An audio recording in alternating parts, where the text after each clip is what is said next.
মানুষ বলে মাছ নাকি ভালো করে ধুতে হয়, মাংস নাকি ভালো করে ধুতে হয় না। আমি তো দেখি এখন এই দেশি মুরগিগুলো আমরা ঢাকায় বেশিরভাগ অনেক দাম দিয়ে কেনা হয়, সে কারণে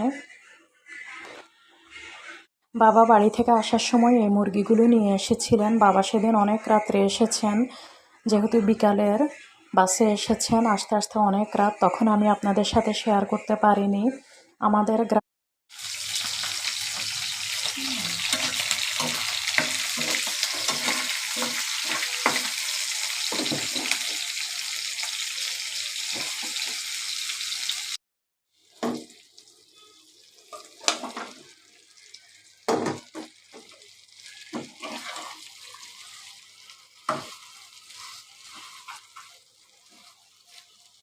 রান্না করতে করতে রান্না চুলায় দিয়ে বারান্দায় চলে আসলাম। আজকে বারান্দা কাপড় ভর্তি, এত কাপড় এতদিন জমেছে, বৃষ্টির জন্য ধোয়া যাচ্ছিল না।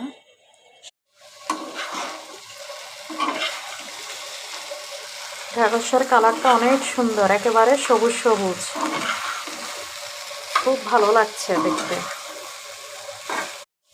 এখানে আমি মুরগি রান্না করার জন্য মশলাটাকে ভালো করে কষিয়ে নিয়েছি, আরও কষাবো, তারপর মুরগি আর আলু একসাথে দিয়ে দিব।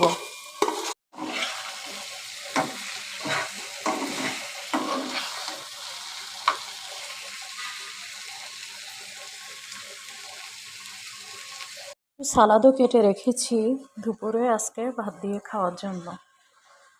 তো সালাডটা এখন পেঁয়াজ কাঁচামরিচ দিয়ে মেখে নিব, সাথে একটু সরিষার তেলও দিয়ে দিব।